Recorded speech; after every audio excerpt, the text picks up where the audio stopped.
Let's just pop into it, shall we? We are kicking the day off with some black-white vampires. So one of the things I mentioned is that my goal with my content moving forward, while taking in slightly less viewer submissions, I want to try and focus on playing more of the deck lists that are up on my website consistently, so that way we can get a feel for if they're still competitive and they're in the right category, if they deserve to be up there still, etc.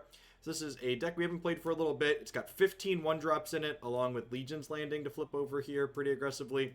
We've got Legion's Lieutenant here, which powers up all of our 1-drops. We've got Adanto Vanguard, which is a fantastic 2-drop that's resistant to sweepers. We've got Sorin, Imperious, Bloodlord to add pressure to our board and grant us a little bit of reach. We've got some Champion of Dusk to draw some cards at the top end of our curve. And then we're trying out a couple copies of Lurrus of the Dream Den here today. This is a card that can allow us to generate some card advantage by replaying these things back out, which is nice. So let's go ahead and pop on into some matches here with this and see how it goes.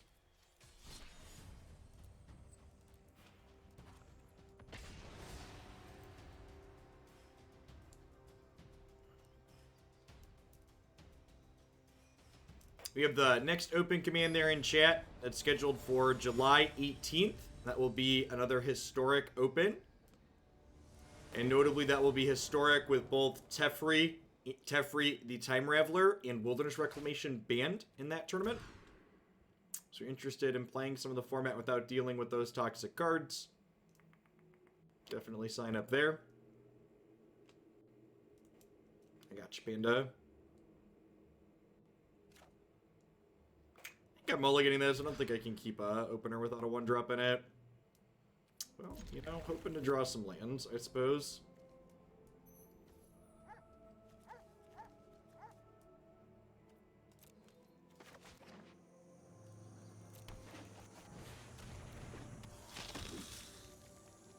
Peak Magic is adding a 23rd land to your aggro deck, and then mulliganing 7, and then having an awkward 5 because you don't have enough lands in it.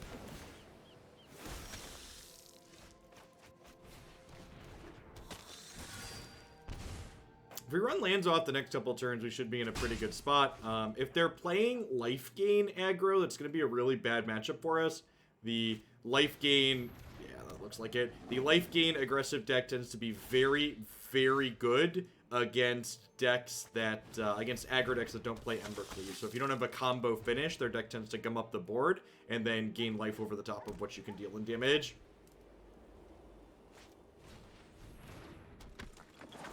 Nice, Uncle Jeff. Yeah, this is a couple of small updates to the variation on my website.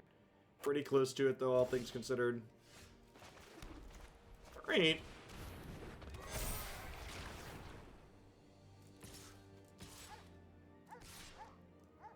I think I just go ahead and attack here, right? Because, like, they have to trade 2 for 1 for any of these.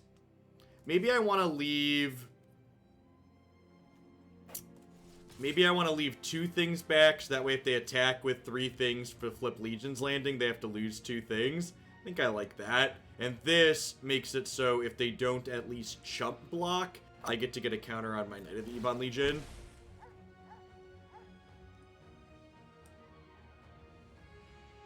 If we hit and untap Black Source next turn, we get to go Sorin into Champion of Dusk, gas up, which could unmulligan us, which would be nice. Getting this hit in here is fantastic, not only for pumping this up, but also puts these Serra Ascendants pretty far away from being able to trigger. Okay, and we had happen exactly what we said could potentially have happened. I'm going to go ahead and eat both of these, just on the off chance they gain a bunch of life. I guess maybe I'm supposed to eat this one, because if they have something like a Heliod, this provides life gain without them having to attack with it. Alright, I'm going to split the difference and kill the Vanguard here.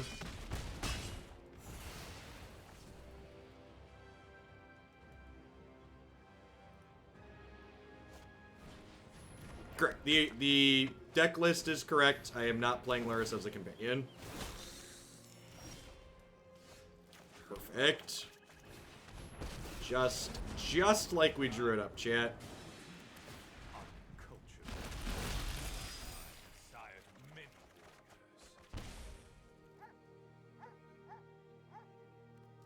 And I think if they want to trade both of these for this, I'm okay with that.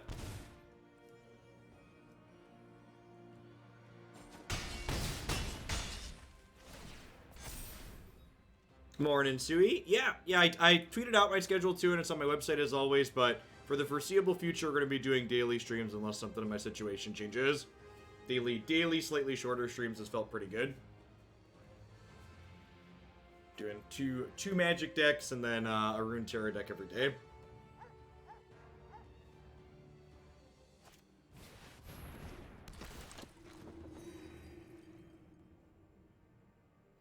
Do you want to throw some creatures away to gain some life? Looks like it.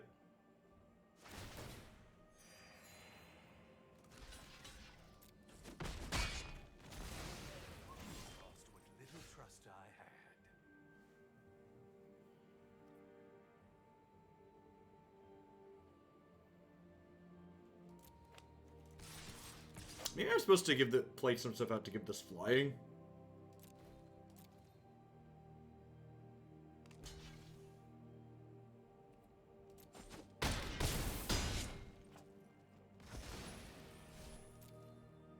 So, I think I want to get this charging. I think Adanto Vanguard hits the hardest. We'll just leave the Lurrus back for now.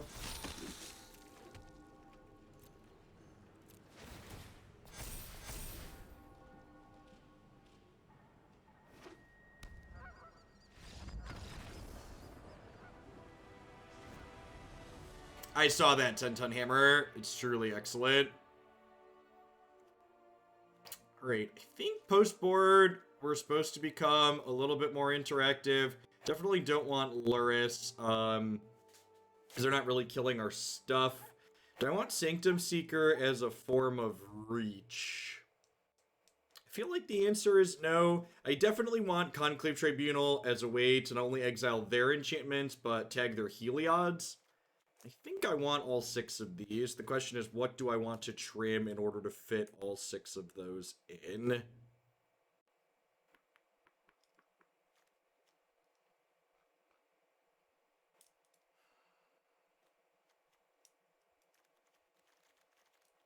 Is 8 pieces of removal too many? Maybe 8 pieces of removal is too many. I think Champion of the Dusk is worth leaving in because they don't really pressure health total a ton. And gassing up is important at the end of the day. That's true. I can see that. Legion's Landing could come out because we're going to have a hard time attacking in to flip it. That seems fine, potentially. I feel like there's a chance I just have too many,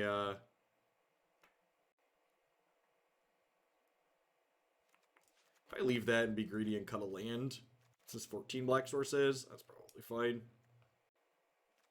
I'm gonna do that. I cut land on the draw.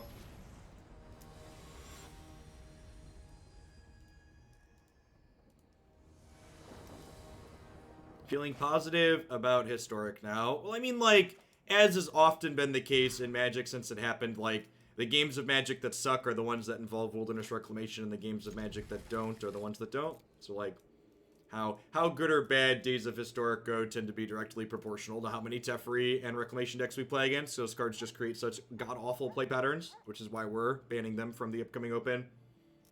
I don't even think they're too powerful. I just think, like, when you're playing against them, even if you're winning, I don't have fun at least. Opponent's mulligan to 4. Yikes. It's Magic the Gathering sometimes.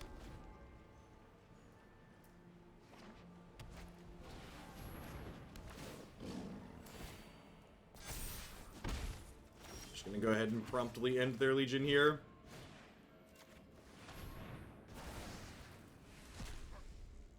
I mean, I don't even think Nexus is inherently bad. Like, there's a reason why I elected not to ban Nexus of Fate from the event. I think is worth noting. Like, could have banned Nexus, instead explicitly banning Wilderness Reclamation for a reason. Actually think Nexus can be a reasonable, interesting card. I think Nexus is kind of a sweet payoff when people have to work for it a little bit. It's not a sweet payoff when it starts taking all the turns on turn 4 to 5. I want people to have to do more setup than that.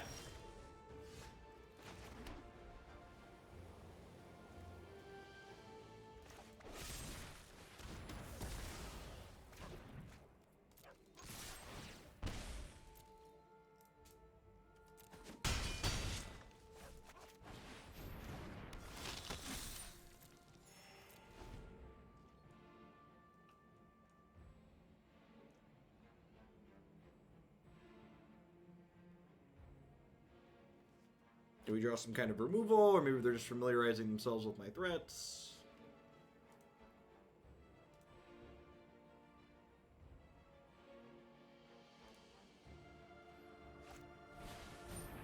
Do you think they're playing the new 1-drop that makes 4/4 Angels? I wouldn't be surprised. I think that card's super reasonable.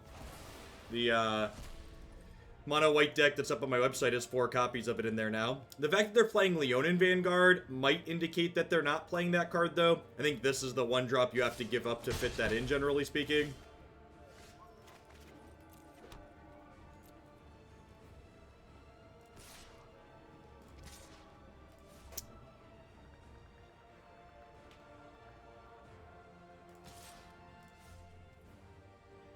How aggressive do I want to be?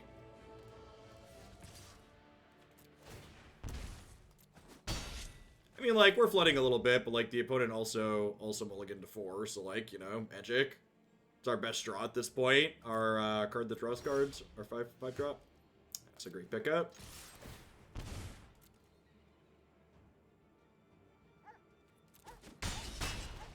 Yeah, not playing against Reclamation every 3rd matchup makes Magic a lot more enjoyable, turns out.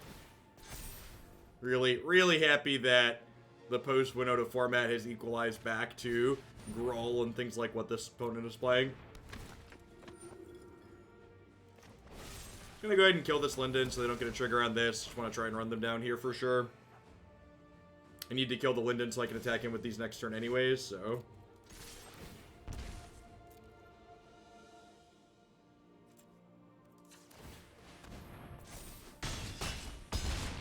Crack you for a bunch.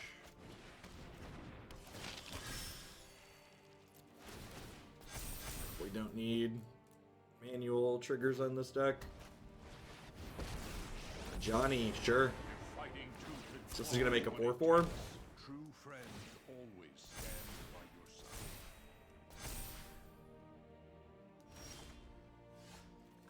Best draw on the deck. Nailed it.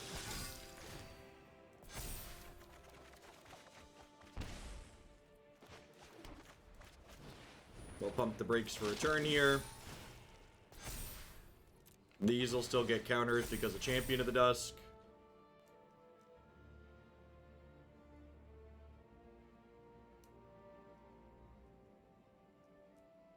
I know there's a lot of land, but they're still very dead, right?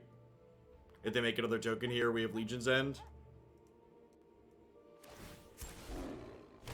Our true strength. I would just like to say, as always, hats off to London Mulligan. The fact that, like, we had that means we got to play a real game of Magic here.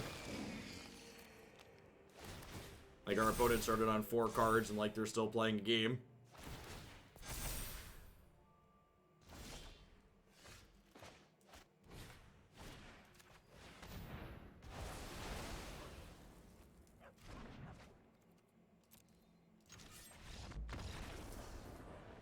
Hard fought. Opponent had a couple more resources there. They'd been in a much better spot, obviously.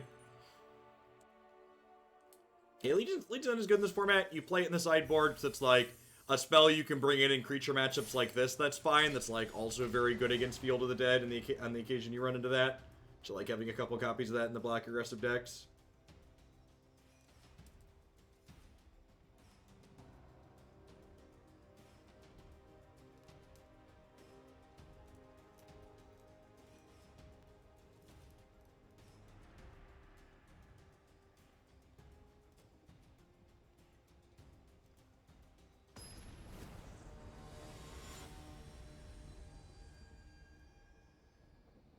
Deck seems sweet with the synergies.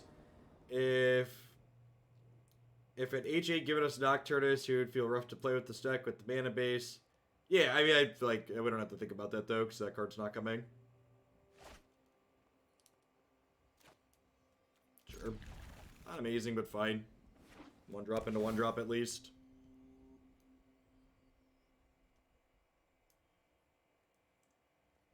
It's almost like the card was made to combat Field of the Dead. I think it was actually made to combat Growth Chamber Guardian, because Wizards of the Coast seems to be really awkward at their jobs, and they thought Growth Chamber Guardian was going to be good.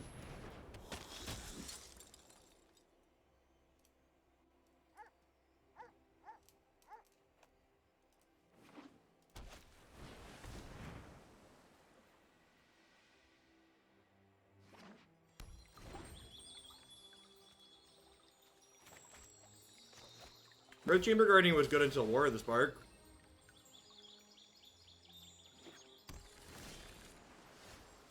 What are spells? Baby, don't hurt me. Don't hurt me no more.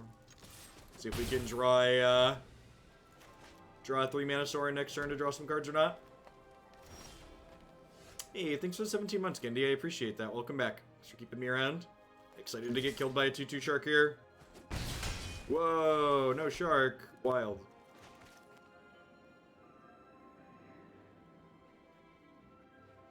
That's true. That is a statement that basically holds true in general.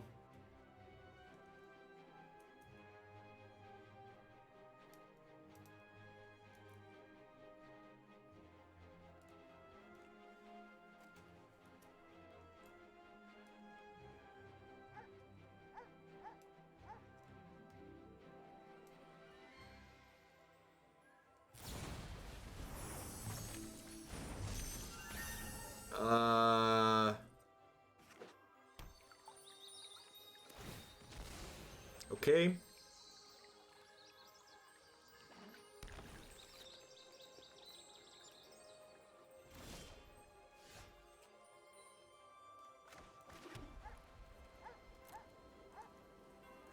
Do they have like a negate? I don't understand. They must have a negate, right? It's like main deck negate.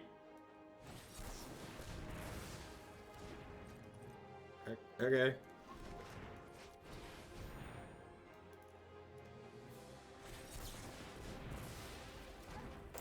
I've been rewound. Okay, so now I guess they could still technically be Recollection. Could just be a flash deck though. Weird that they didn't play Brazen Borrower out. The fact that we haven't drawn any spells this game probably means we're dead.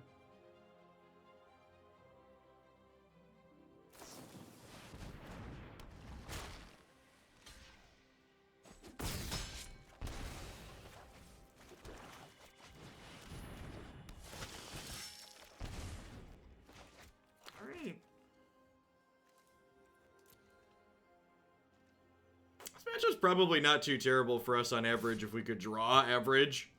The fact that like we actually just like have drawn 3 spells in 10 cards is something. Definitely something.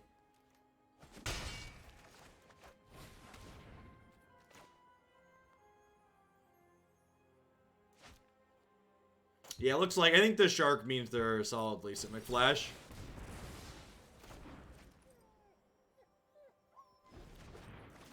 The Shuffler is as rigged as the earth is flat, never forget. The truth is out there, wake up sheeple.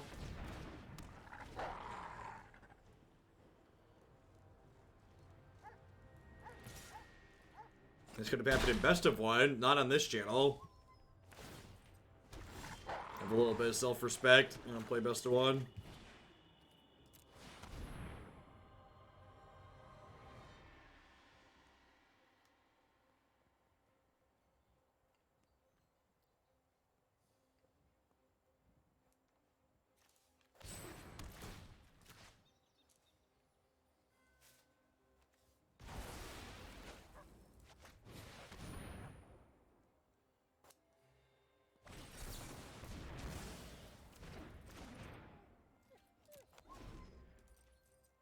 Happy 4th. Stay home.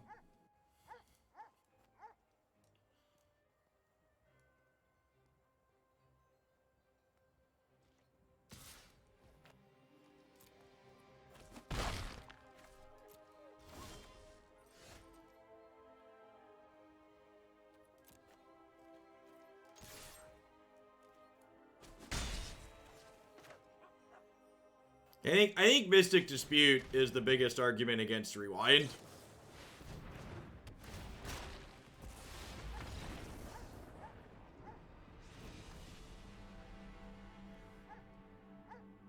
Hey, Pure Punker, thanks for the 14 months. I appreciate that. Welcome back. I'm curious. You said you haven't been able to watch. Is that because I've been ending too early or because I've been starting too late? If you're still here. think I want Despark, Noxious Grasp, Heartless Act sounds good. Maybe I don't want Noxious Grasp. Maybe Conclave Tribunal's not very good. Lurrus to recast things from the bin seems okay. Agonizing Remorse could also be good too, especially with their Great Sharks. Okay, I'd rather just have these. Yeah, Tribunal also sucks against Borrower. It's a big catch. Let's try this. Heartless Act, 2D Sparks, and some Remorses.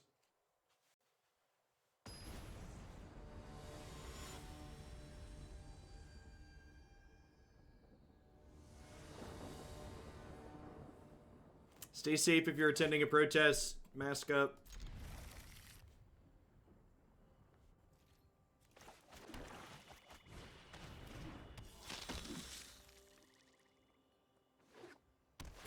Morning, Jenkins. Happy Saturday. Alright, sick. A good solid curve here on the play.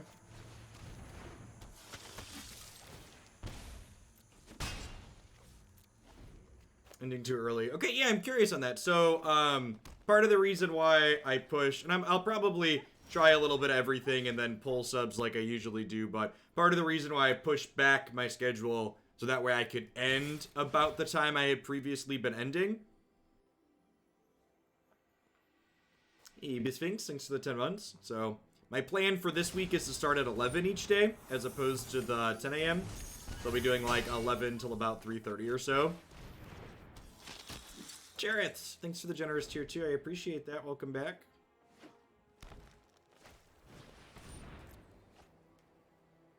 Missing our land drop there feels pretty bad.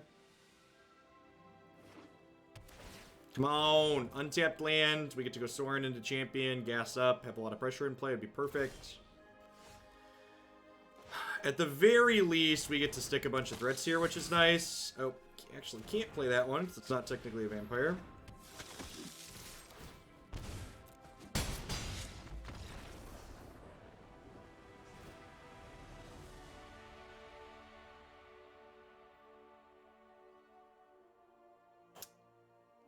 Jeffe, thanks for the 2 months. I appreciate it. Welcome back. Yeah, I mean, I could technically do different times each day, but that's generally bad for viewership. Having consistency on when you're on tends to be key, so people can turn on every day and know when to find you.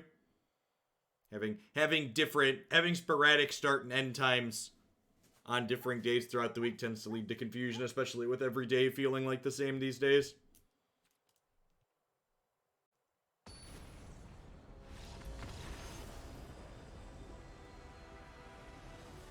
Our opponent just concede? Maybe they had a real life thing come up. Oh, maybe? Yep. Okay, weird. We take those. Pushing for the Diamond 4 rank floor, chat. We take those.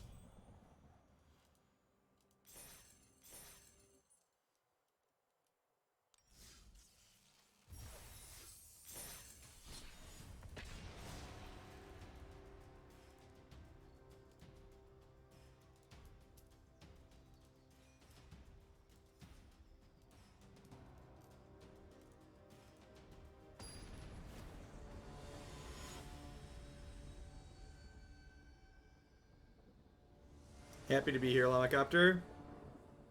Get in the chat. We're going home to Diamond 4, right? The Diamond 4 rank floor is my natural habitat. Is where the memes both flounder and thrive.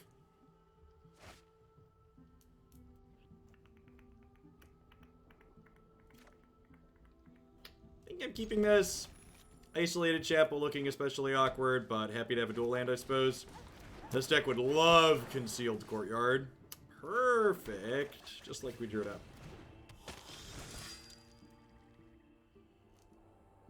Let's probably see what our Gruul matchup looks like here. Ambush in our future. Got it.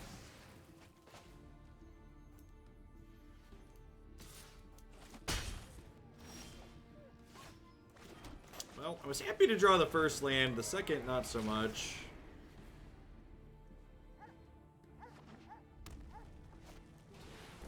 Yeah. It's our best draw here, probably the 4/4. Play Sorin, play it, draw 2 cards.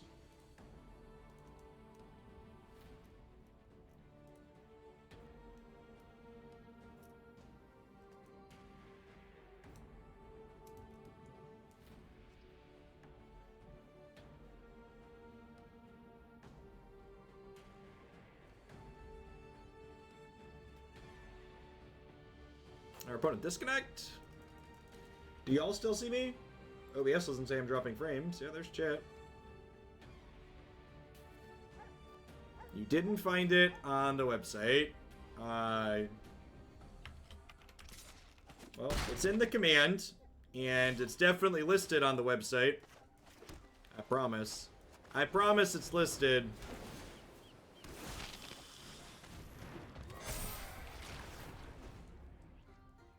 You click it. In fact, it has it listed in 2 different spots. It has it listed in the top right, and then it also has it listed again in the event details. So, yeah.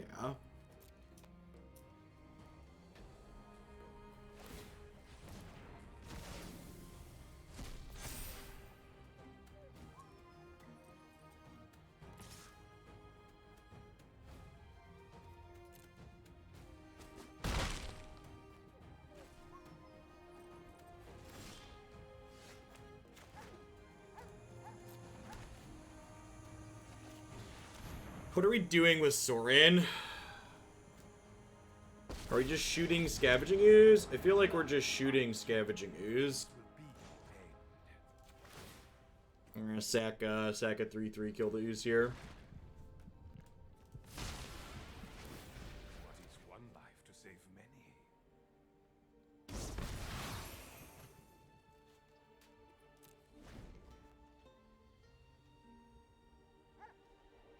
WotC has said a mobile version will be out by the end of the year. Yeah. If you believe that, I've got some oceanfront property in Arizona I'd like to sell you. For my front porch, you can see the sea. I'm gonna double block here and just like hope to draw Lurrus.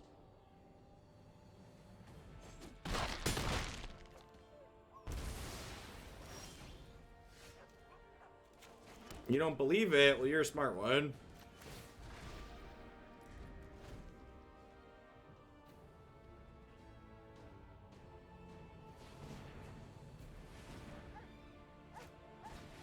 I'll sell you my Arizona property really cheap, too, because they elected a bunch of Republicans there, so they've mishandled the COVID crisis more than most states.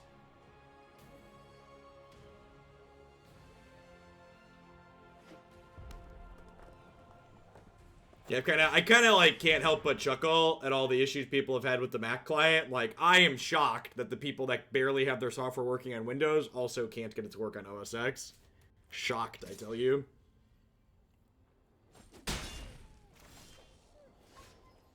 What are spells? Baby, don't hurt me. Don't hurt me no more.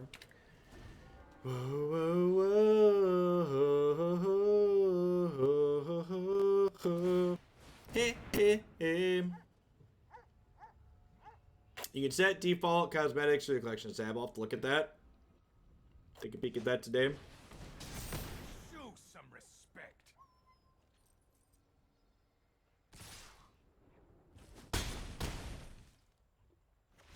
Hey, thank you for the very generous tier 3 sub, Inhumane Rabbit. I appreciate the 2/3 of a year. Welcome back.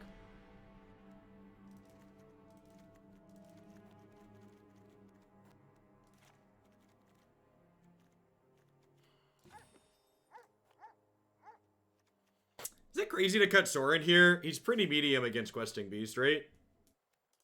I'm gonna cut Sorin. That might be a little bit too awkward without him, but I think I'm gonna give it a try. Maybe I leave 2 Sorin in over Sanctum Seeker.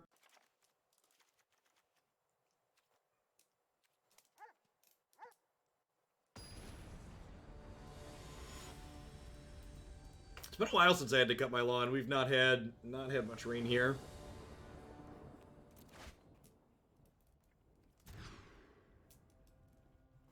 Feels Magic Man. Yeah, I should change the pet. The dog pet's real annoying. Jake agrees. It's not a great design.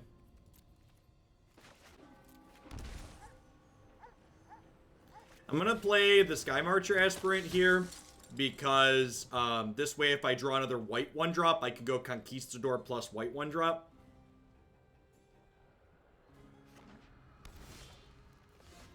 Nailed it. Yeah, I mean, like, this mana base is a good example of one of the reasons. And, like, one thing to remember is, like, the aggro decks in this format are literally have better mana than the aggro decks in Standard. And, like, they're still atrocious.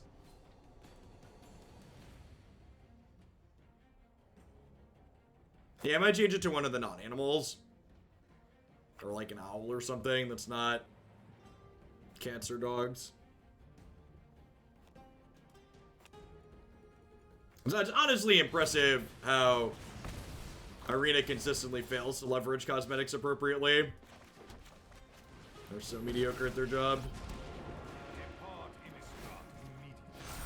Sorin looks pretty good here. Better than Sanctum Seeker for sure.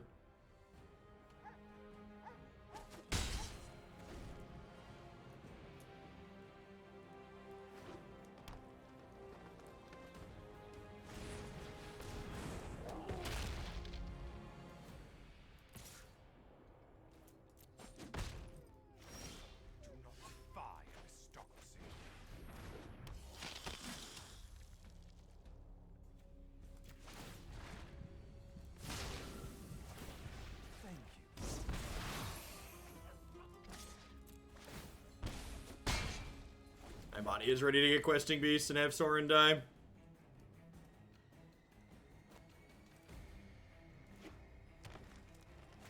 feel like I wouldn't be surprised if this matchup isn't good for us. We did also mulligan low this game too, though, so kind of hard to say.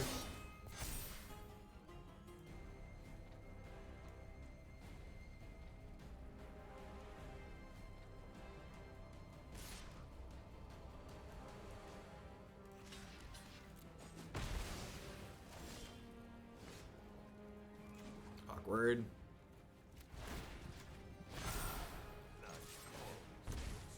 Would you like to trade?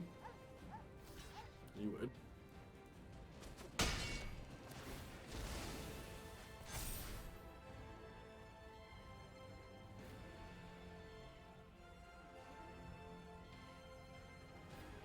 Questing Beast is part of the problem that severely reduces the number of playable aggro decks in arena formats. Disagree 1000%. I think if you are going to point out a card that makes the Gruul deck stand head and shoulders above everything else as far as aggressive decks go, and you're not pointing out Embercleave, you don't understand what makes the Gruul deck good. Embercleave completely invalidates all blocking in this game, in Magic in general.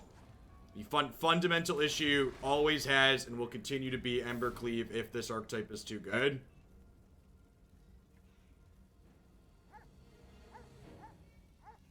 Like, these creature decks used to be about, creature mirrors used to be about, yeah, Burning Tree Emissary is not the problem, though. I agree that Burning Tree Emissary is good, but I think pointing out as a problem, again, shows a misunderstanding of, like, why this deck is so much better than the other aggressive decks that are possible in the format.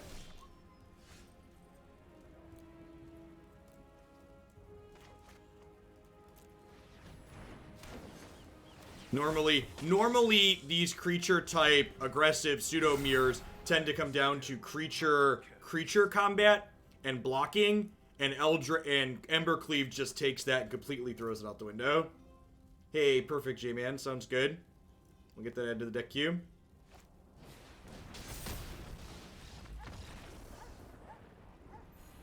I mean, Questing Beast is pretty far from the reason. Like, Questing Beast, like, not to trivialize it with the Dice to Doomblade argument, but, like, Questing Beast is a card that when you deal with it with spot removal, you're fine, and it's no longer on the board, whereas Embercleave means every threat they play is probably better than every threat you can play out personally, which is a big deal.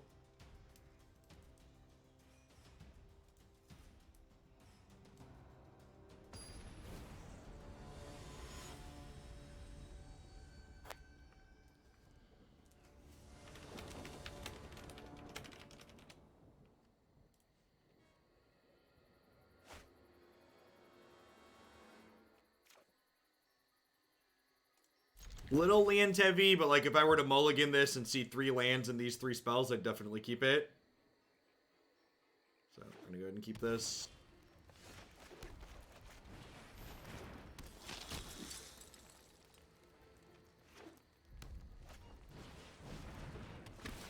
You have to experience the girl matchup again.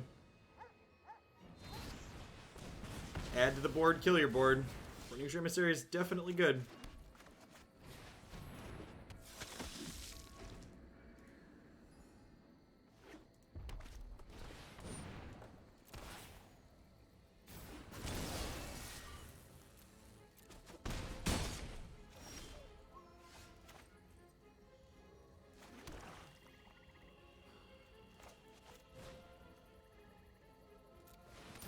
You can't deny that Questing Beast doesn't invalidate most of the creatures on the board. It literally doesn't. It's just such nonsense BS. It literally just trades 1-for-1 with most creatures. It doesn't invalidate anything. It makes your planeswalkers worse, but planeswalkers aren't creatures. Stop it. Get some help. Play a 4/4 and block Questing Beast. Questing Beast makes double blocking a little bit less appealing, but that's still a far cry from invalidating creatures.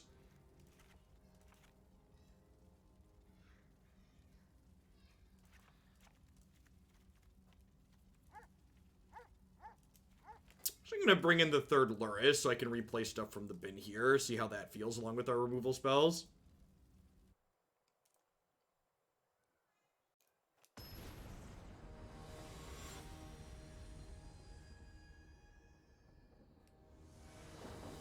I mean, Blightning wouldn't even be very good, and there's a chance Bloodbraid Elf isn't either.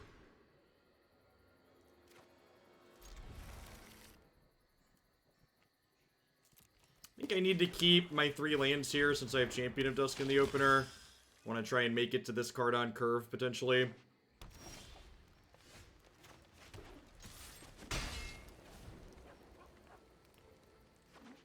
Yeah, I'm pretty on board with Blaze there.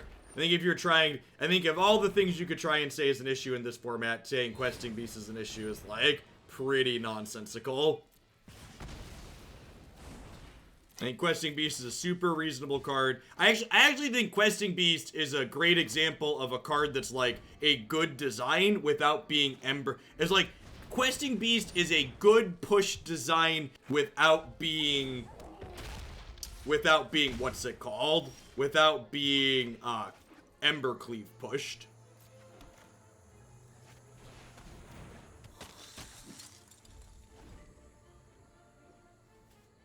Yeah, I think Questing Beast is a really valuable card for giving, Questing Beast is a super valuable card for giving mid-range and aggro, especially green aggro, tools against things like Field of the Dead and against the many planeswalkers in this format. Again, I think if you want to say anything about the girl archetype, it's Embercleave. 2020 is a hell of a year for Magic.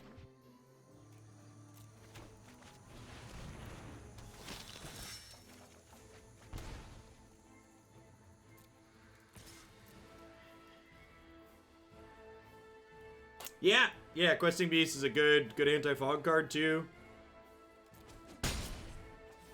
Very, very true.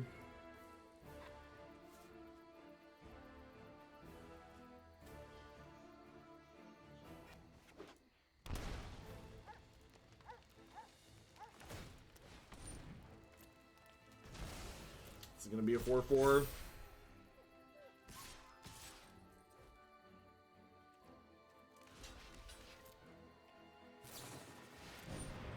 Remember that discussion we just had about how creature mirrors used to be about combat and about playing to the board and stuff like that, and Embercleave just invalidates board states? Just a good reminder that I do understand what I'm talking about when I dissect the problems with this game.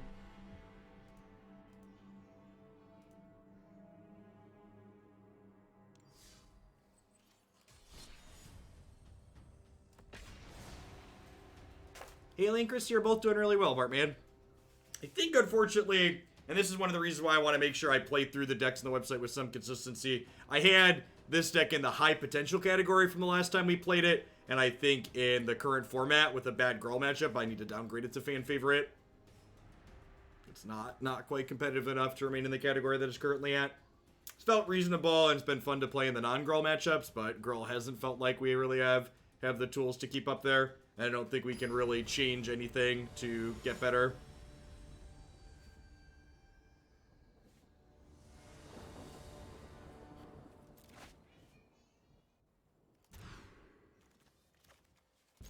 For folks that are just joining us, if you're someone that's been waiting to sign up for the next Hoglande Open, we got that command. I forgot to change the pet. We've got that command in chat. Signups are available for the next Hoglande Open on July 18th on MTG Melee.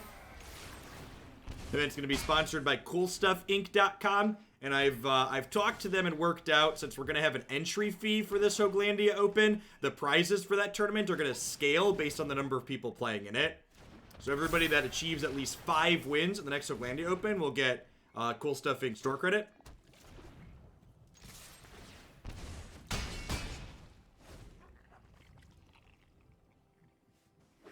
Favorite historic deck at M21? I don't know if I really have a strict favorite at the moment. Feels turn 4 sweepers aren't good enough, so gotta get turn 3 swept now. Feels Magic 2020, man. You can find a list of countries that Cool Stuff Inc. ships to on their website. It's most of them.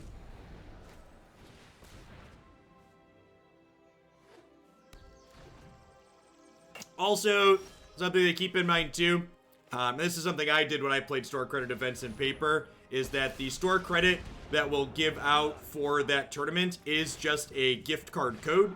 So you're able to resell your store credit to other people as well. If you know someone that wouldn't play in the tournament but would get stuff from Cool Stuff Inc.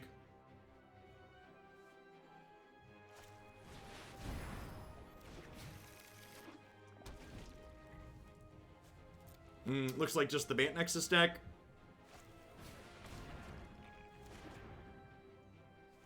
When your Nexus needs a little Teferi. Aggressive Shatter there, because they're looking to get their 6th card into the bin for Uro next turn.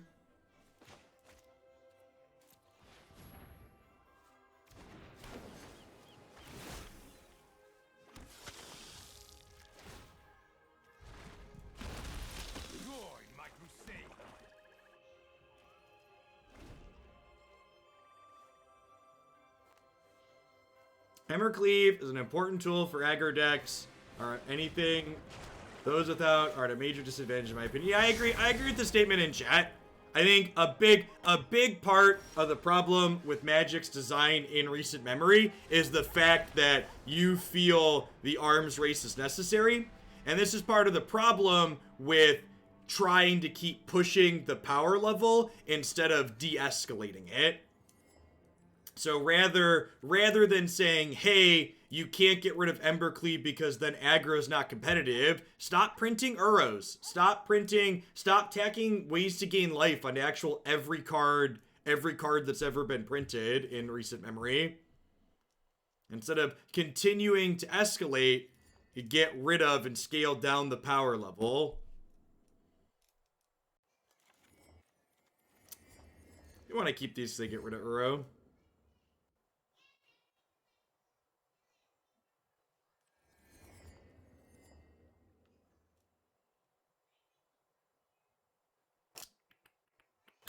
Yeah, trim the Lieutenant, because it encourages me to extend out into a sweeper.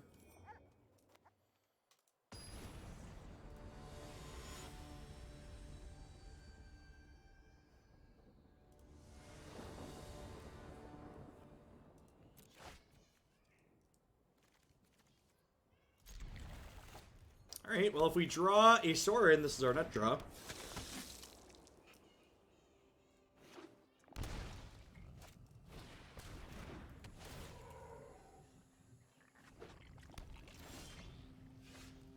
Look at that. Alright. See. Morning Boulder Elf. It's going alright. Vampires felt a little disappointing so far today. Stand by and watch. Oh, I've done the hero thing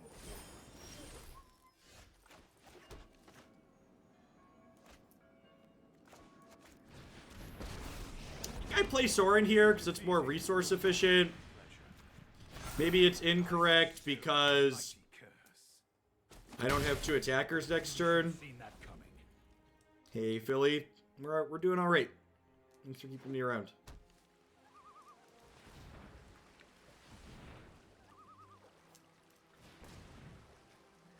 I actually don't think this deck's a good measure for a competitive aggro deck without Embercleave.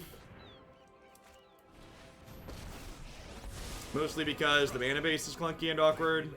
That's more like it.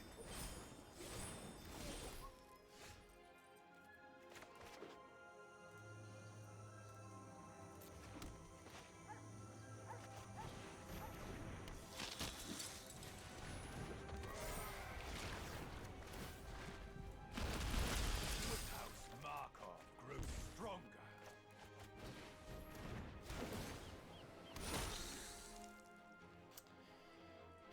I don't think it's worth it to Conclave Tribunal a Teferi here.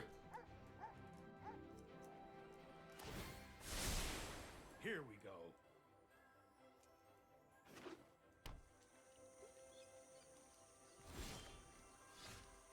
It's a decent pickup.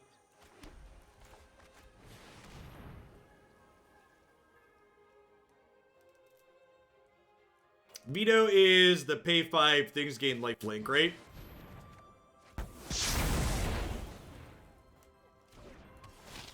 Just rancid pit stains, chat. Rancid pit stains. Did I forget to save Vanguard? I did not. Opponent messed up. How'd they mess up?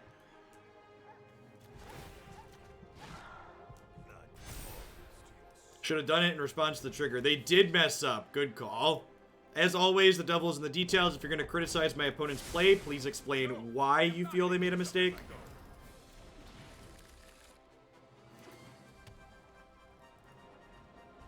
I mean, it's counterintuitive to think of two-color mana bases is clunky. That's because your understanding of clunky mana bases is bad. Something that I often push back against because people don't seem to understand it is people often say like, okay, you're playing a 3-color deck, so that means your mana's bad. And it's just like, no, that's not how Magic works. What determines whether or not mana is good or bad is when you take a look at how many colored sources you have to cast your cards consistently on curve. A good example of why the mana is clunky in this deck is, look at my mana base and look at my untapped white and black sources on 1, and then look at the breakdown and makeup of the 1-drops in my deck. That is where I would encourage you to put the focus on what makes this deck clunky versus not. The fact that my mana base doesn't really support playing 2 different color 1-drops is a big part of what makes what I'm doing clunky.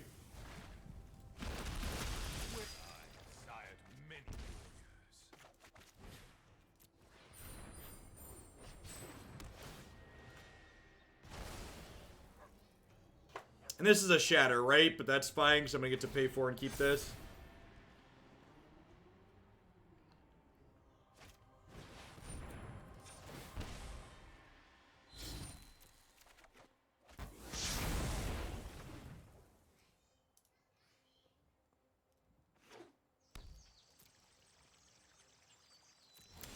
Yeah, like if you build a 2-color mana base and you don't have any dual lands, your mana's bad. It's bad. You need to, like, the important thing that determines whether or not your mana is good is what is your ability to cast specific cards on curve.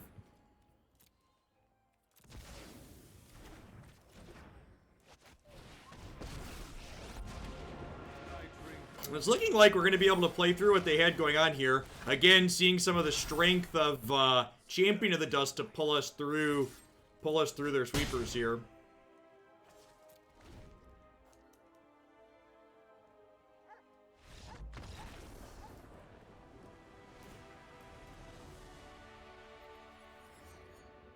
I think I'm happy with how I boarded. Remorse and Despark feel good here.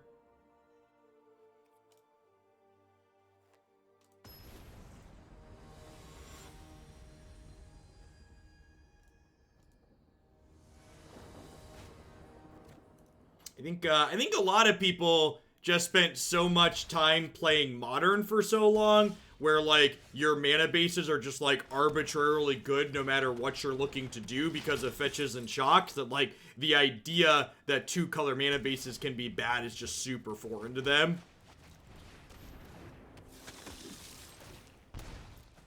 Only 1 Rune Terror deck today? Yeah, that's what we've been doing every day, Walker. 2 Magic decks and 1 Rune Terror deck. Is my plan for the foreseeable future.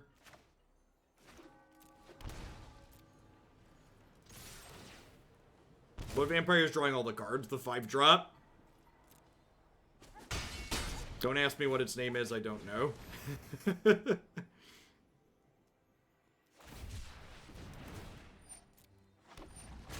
Champion of Dusk, there you go, chat knows. Under pressure. Bum bum bum ba dum bum. Bum bum bum ba dum bum. Do do do do. Do do do do do do do do do. Bum bum bum bum.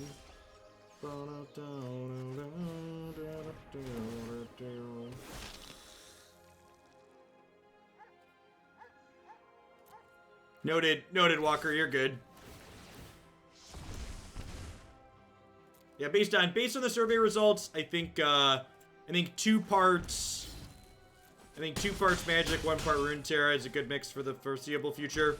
Probably going to keep that mix until Rune Terra drops their next set. Maybe I can reassess then, depending on how things are going.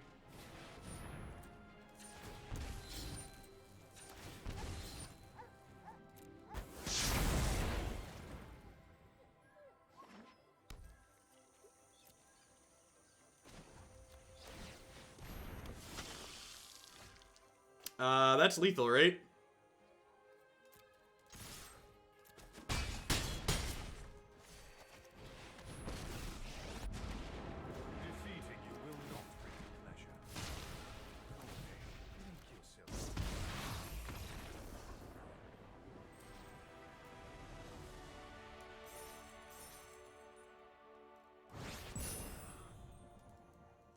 You think maybe doing a Rune Terra day might attract Legends of Rune Terra viewers who aren't for Magic? A pure Rune Terra viewer is not going to watch a single deck for a day after all. I don't know if that's necessarily true. I mean, that's like saying nobody's going to watch 2 Magic decks for a day, right?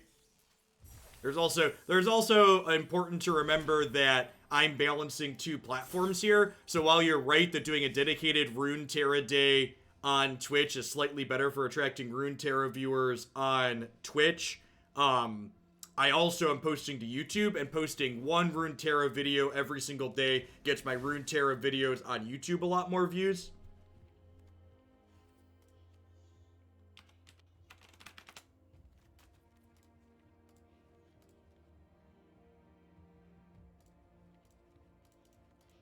What's the 3-drop called? A veto. Do I want to try some vetoes? Whenever you gain life, target opponent loses that much life. Seems like it could be neat.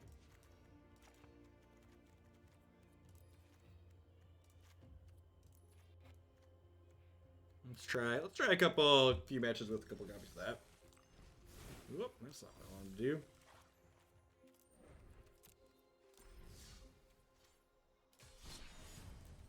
Yeah, I also think that there's a lot of people that are playing both. Like, for example, like, you know, my audience had, you know, 90+% of people say they're here for Historic, but also had 50% of people say they're here for Rune Terra, so there's a good bit of overlap from both. I also did, like, a week of all Rune Terra, so, like, there was a good chance we picked up people who might not be around for that. Honestly, I'm happier doing a little bit of each day. So, at the end of the day, because there's ups and downs to both types of schedules, I'm just going to do what I prefer.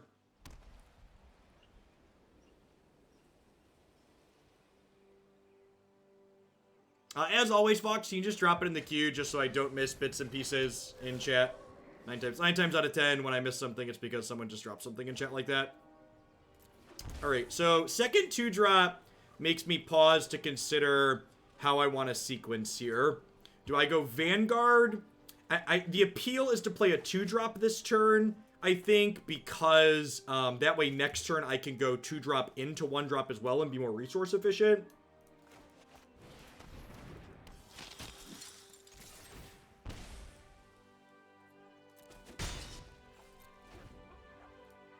I think playing Revenge Revival in this deck is not good enough.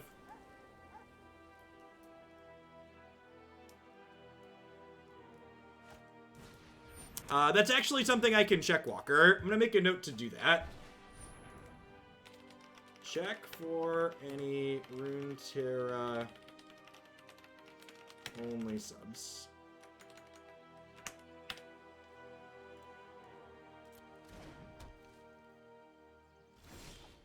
There is some appeal to getting as many bodies down as possible. That's definitely true as well.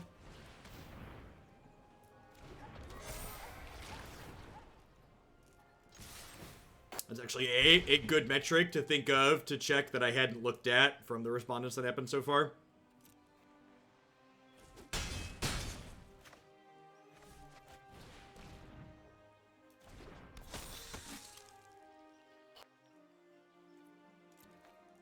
Yeah, the fact that, like, Runeterra is on mobile means that it's a secondary game from Magic for a lot of people. And, like, let's be honest, regardless of what the idiots who are executives at Wizards of the Coast say, Magic the Gathering Arena is not coming to mobile anytime soon. At least not in a way that's playable and reasonable.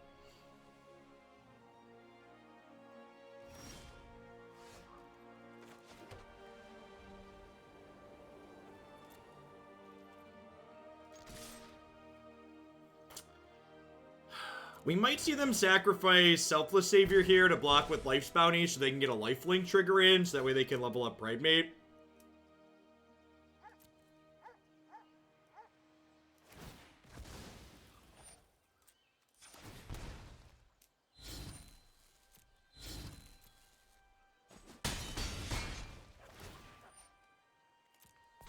Also, big agree that Wizards has been kind of crappy lately as a company. And by kind of crappy lately as a company, I mean it seems like they've always been crappy and they were previously just good at hiding it.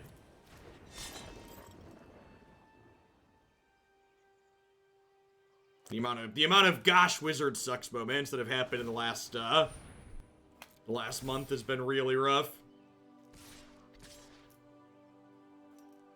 Interesting that they elected to put this on here instead of the Pridemate.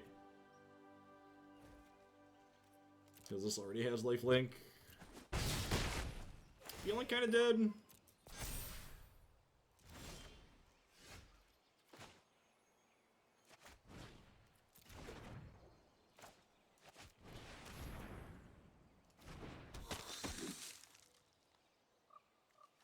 Yeah, feels kind of dead.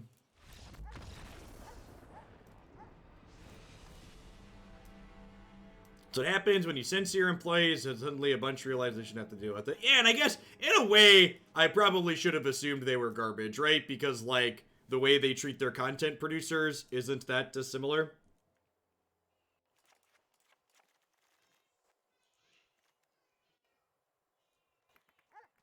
This actually probably isn't that good in this matchup where they're gaining a bunch of life.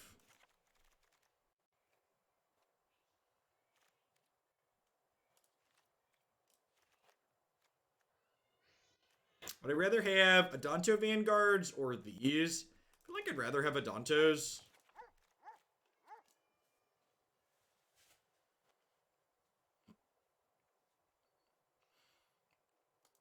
I mean, like, there's no ethical consumption under capitalism, right? It just makes me personally feel a bit silly, right? Like, it's been interesting. It's been interesting to see people who, like, even myself, like, right? Like, we were really unhappy and suggested people should boycott things from Hearthstone and Blizzard, and then, like, you know, Wizards doing other things that are arguably as bad or worse in different ways, and have been for a long time, apparently.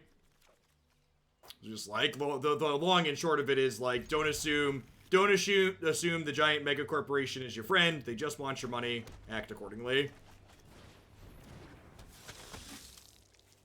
Would you recommend the 4-color or Jeskai deck for Mystery? They're both great. think from a pure power level perspective, I don't think you would, I don't think either one are strictly better or worse.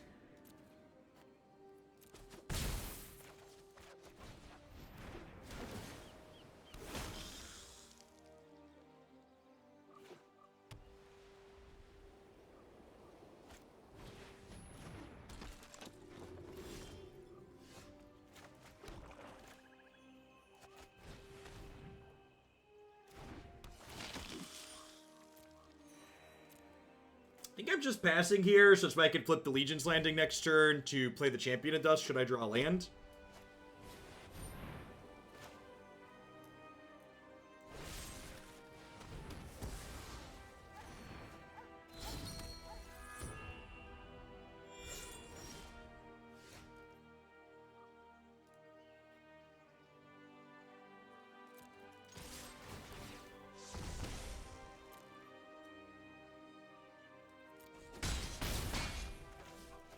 Alright, this is the kind of start we need.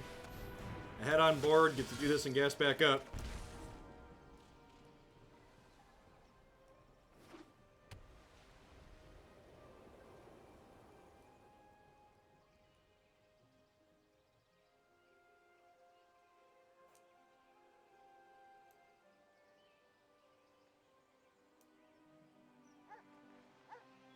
Hey Dub, thanks for the raid. Hope you had a good stream this morning.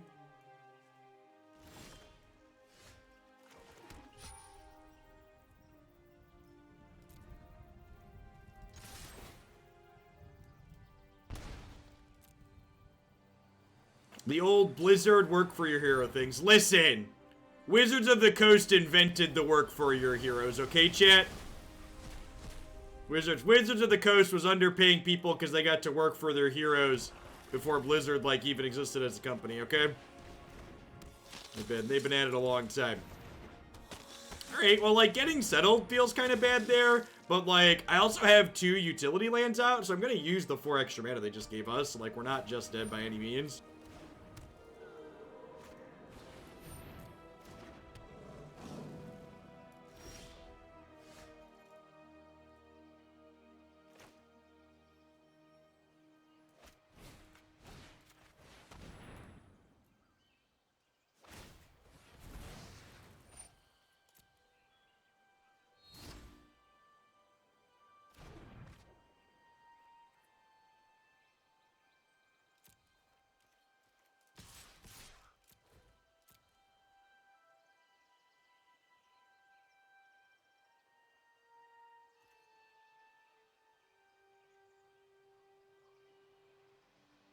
To be fair, Blizzard's been around for a long time, right? Wizards has probably had name recognition slightly longer, though. I don't actually know. Anyone want to Wikipedia? What are the timelines on those companies? For an objective sense of how long either's been doing anything.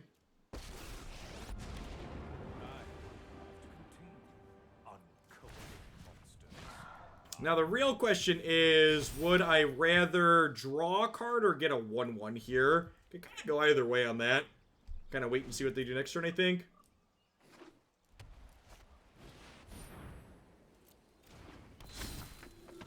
Alright, probably a 1/1. Blizzard was founded in 91, WotC 1990. Okay.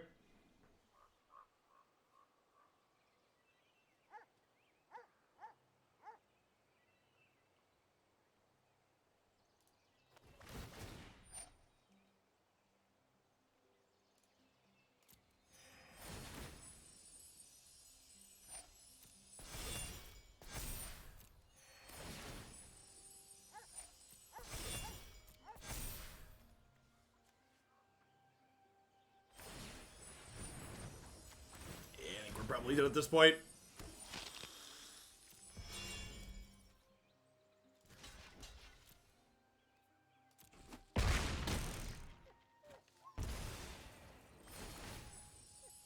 Like I mentioned earlier, against non-Embercleave aggressive decks, the white Devotion aggro is just very, very good.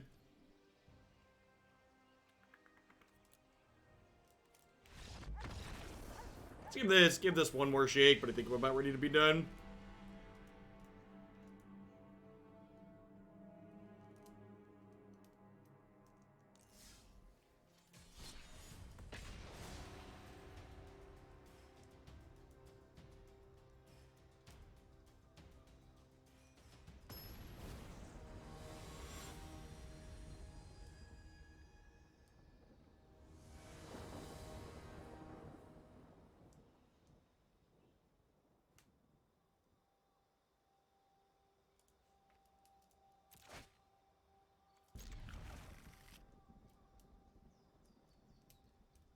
Hey, Reclaimer, thanks for 11 months. I appreciate it. Welcome back. So, with this hand here, the way our lands line up, we're going to want to lead on a black 1-drop, so that way we can play 2 1-drops on turn 2.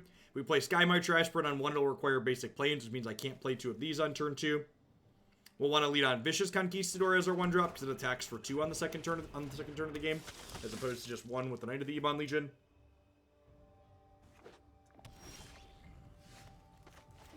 Opponent's playing a Yorion deck here, so probably playing Race the Sweeper. See if they're able to clean up on us before the 3rd turn of the game. Okay. Hey, that's a good pickup.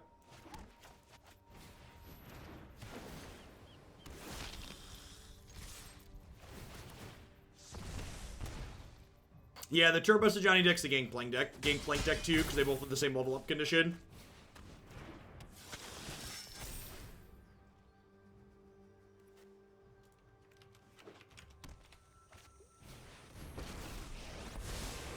Sorry I'm late. I've got time.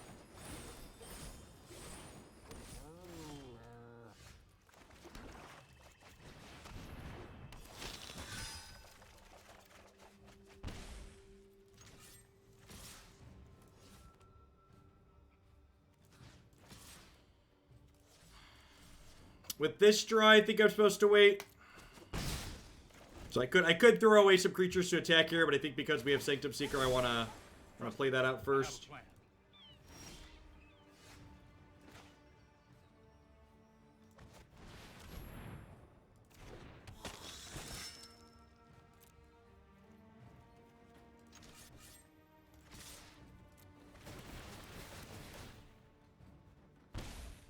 A couple of triggers here. My European friends wished me happy Treason Day this morning, and I've decided to pass those wishes on to everyone. Thanks for the biddies, Phoenix Lands. But remember, all countries matter. It's rude to just say America's matters. All countries are important.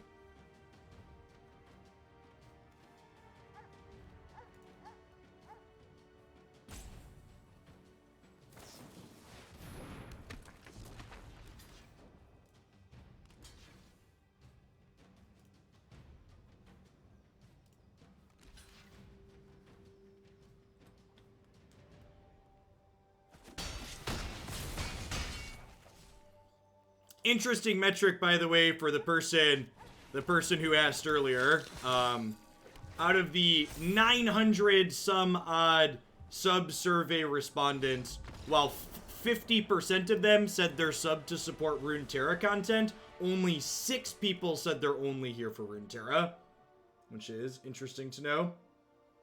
And I actually think of the 6 here that said they're only here for Runeterra, 4 of them are people that were subbed previously for Magic. Yay, statistics! Yay, statistics!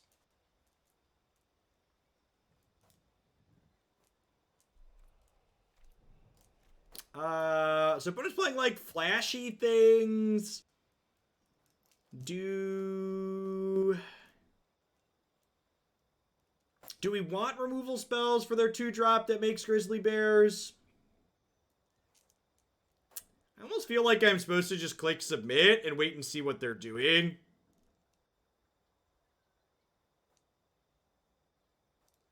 When in doubt, less is more. Click submit in your aggro deck.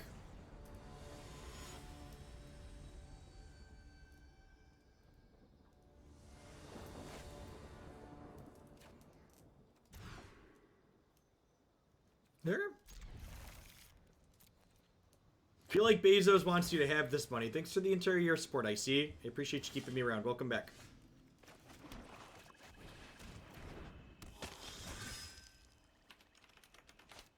Woo. Full disclosure, I signed up for Hoots Forward will 100% be running Mean King. God bless. Play what makes you happy, Marty.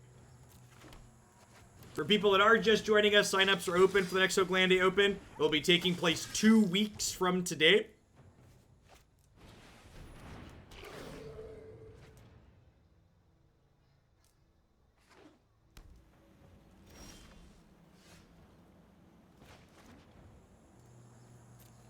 In addition to needing to be subbed to my Twitch channel to play in that event, so we can broadcast your matches using the subs Discord, it also has a $6 entry fee. This small entry fee will allow us to scale prizes to everybody that gets at least 5 match wins in the tournament. So after working out some numbers and presenting them to Cool Stuff Inc., who's sponsoring the event again, they agreed that we could scale the prizes based on entrants that come in. If we hit the max number of players for the tournament, if we fill the full 256 in, we will pay. The event's gonna pay out, I believe it's just over $1,500 in Cool Stuff Inc. store credit.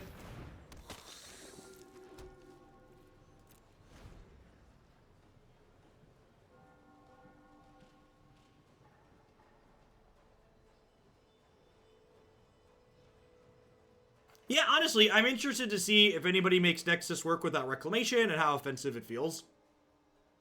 Like I said, I think Nexus is actually kind of a sweet payoff if you have to work for it a little bit. I think it's not a sweet payoff when it starts happening on turn 4 or 5 just because Reclamation happened. This isn't a fight you can win.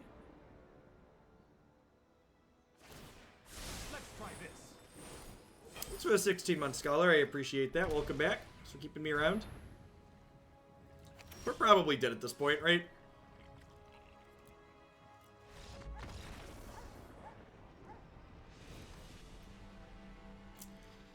How do you feel about Agonizing Remorse?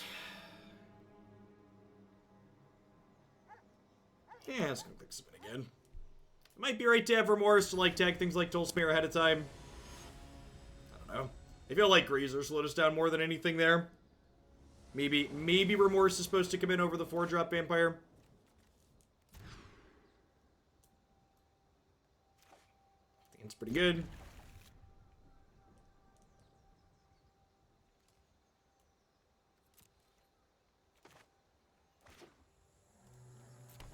Player 2-power, 1-drop to start. Baconator, thanks for the 26 months. I appreciate that. Welcome back. Thanks for keeping me around.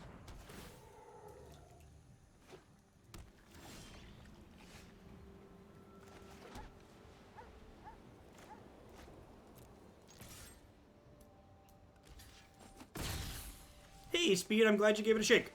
I honestly think if you're someone that felt like your love for Magic diminished a little bit when they added Teferi to the game, 1, you're not alone, but 2, Runeterra has a lot of the types of play patterns that reminded me of like why I really loved Magic.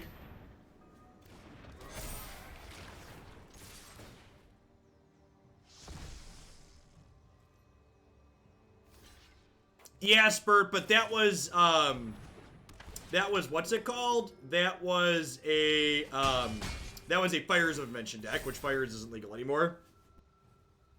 Uro is legal, but Fires is legal too.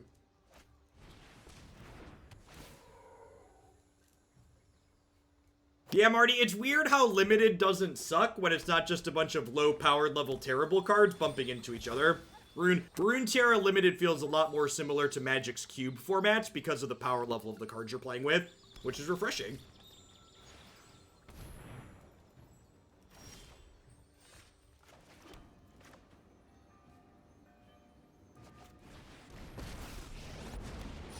Defeating you will not bring me pleasure, nor pain. I bestow a mighty curse. Alright, well they didn't chump block, so that bodes well because it implies they don't have a sweeper. Yeah, I agree with that assessment completely, Speed.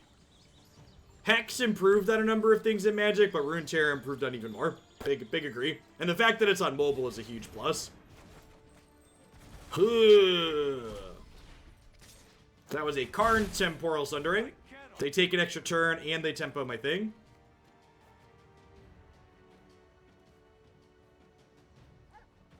I think it was worth banning Fires in Historic. I honestly don't think so.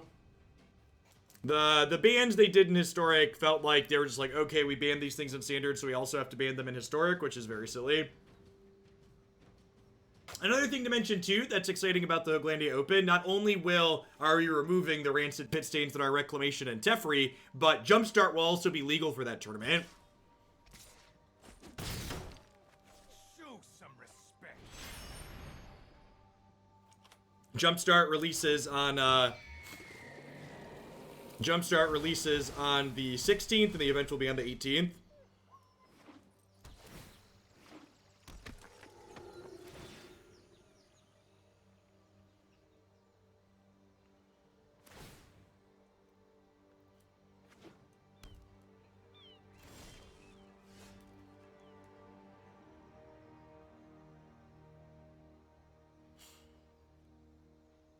Huh?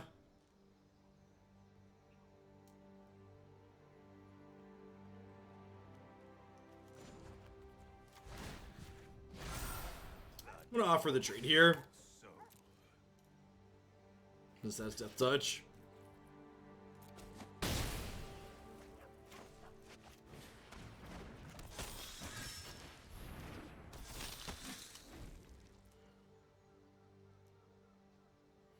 Jumpstart's only purpose is historic. That's not true. I would be very surprised and incredibly disappointed if Jumpstart's only purpose is historic. I'm expecting it to have sweet game modes to play.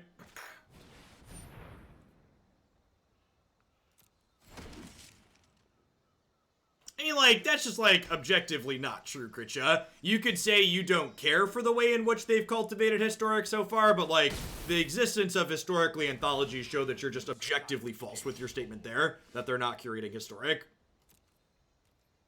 I think the statement, I don't care for how they're curating historic, is fine. With bannings, I don't think that's strictly true either. I also think the idea that, like, the only way they can curate formats is with bannings is also pretty nonsense. No, you're picking up the wrong things from context. Someone was just saying the only point of Jumpstart was historic, which is not true.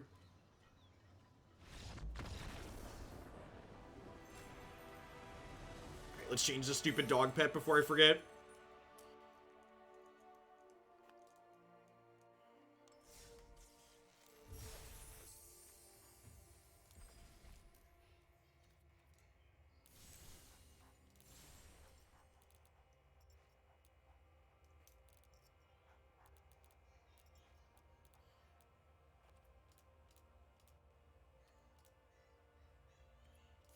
I like the owl. Let's play one more.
I said we were going to try just one more, so that means this opponent's playing Wilderness Reclamation Rate. That's how this works.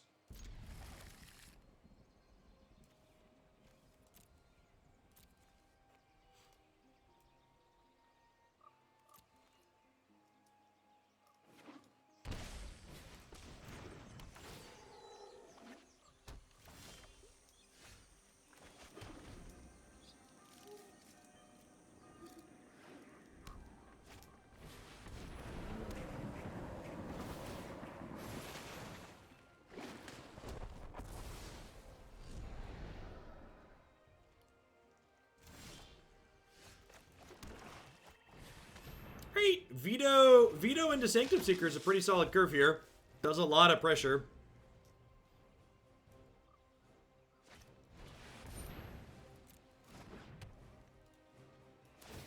Alright, we're missing a 5th land at least. I got that going for us.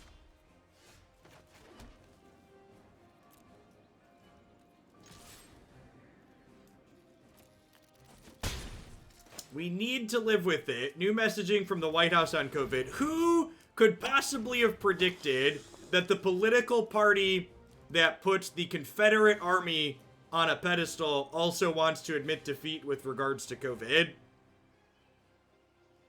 You know, I was thinking about it. Do you think the reason that mediocre white dudes like to celebrate the Confederacy is because if they couldn't celebrate failures, they would never be able to celebrate anything about themselves?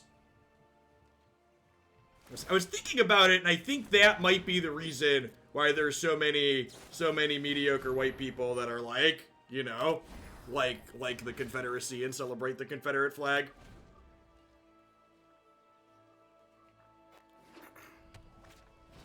Because if you only get to celebrate winners, they definitely can't celebrate themselves. Let's slow this down. No time for a break.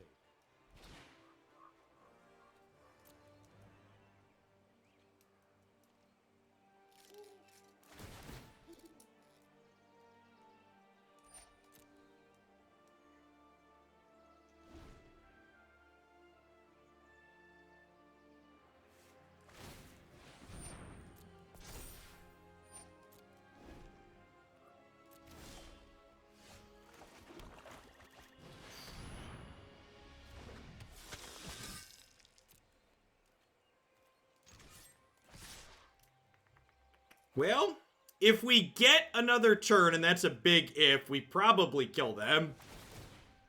That's like a pretty big if.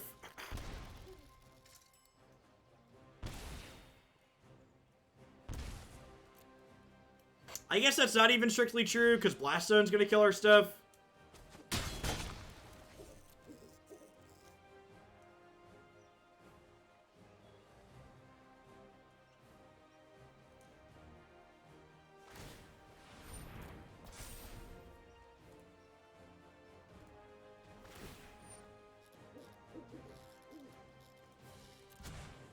We need to move quickly.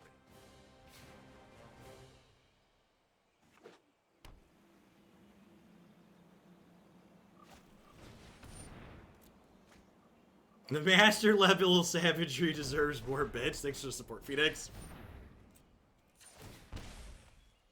And then we're probably just done at this point, right?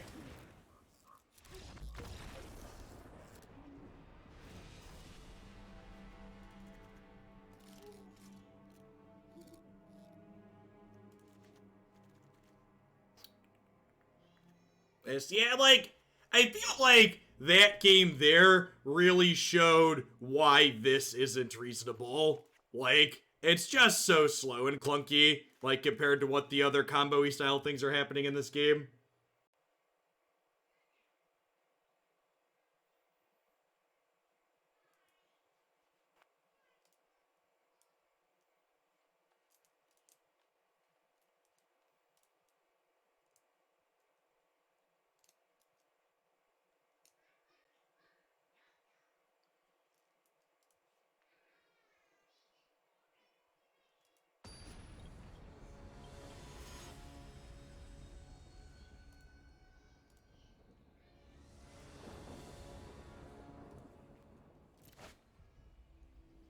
Everyone excited for that deck to get Thragtusk? Oh god, I forgot Thragtusk was coming. How's Vito feeling? Mediocre. Last game was we just got to talk about how the last game was a good showing of why Vito's probably not good enough. Alright, it's a good start. One drop into Lord, into a little bit of disruption.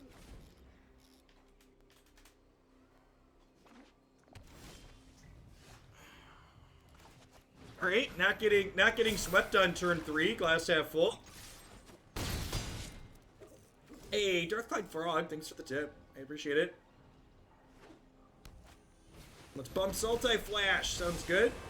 And that should likely bump it into tomorrow, I believe. If I recall what the configuration stuff is on the site.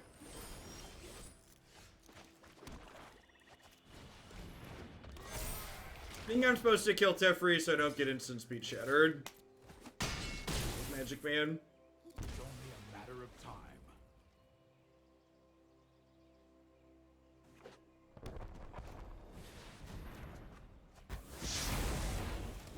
You are one card too late, Agonizing Remorse, both of you.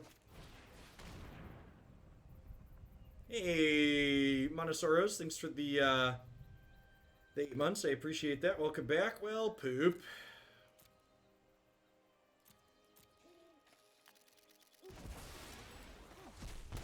I question this outcome.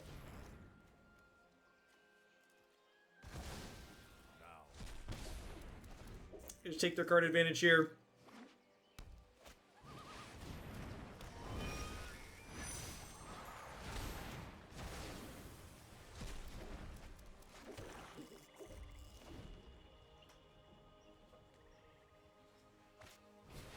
Grazer is another card we might experiment with removing from the format from a future Hoaglandia Open. We'll see too. That's kind of fun. I'm interested to see how people respond to having some additional custom ban list for this event. And if it's something that's well received, it's something we can definitely explore further in the future. I think in a way that could be really, really sweet and positive.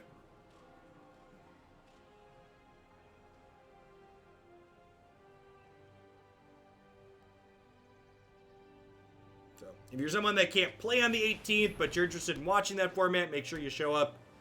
Show up and turn on the Twitch channel.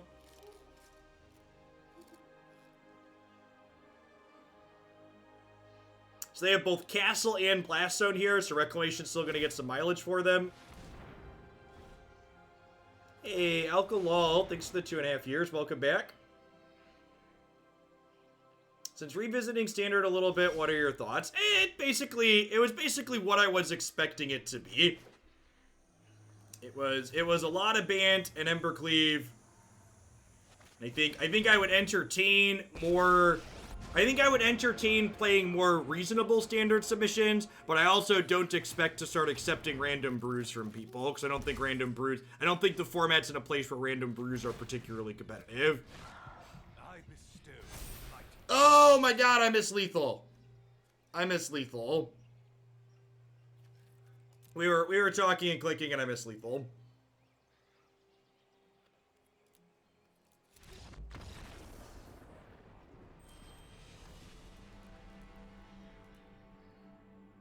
Thanks for the 2 months, Miles.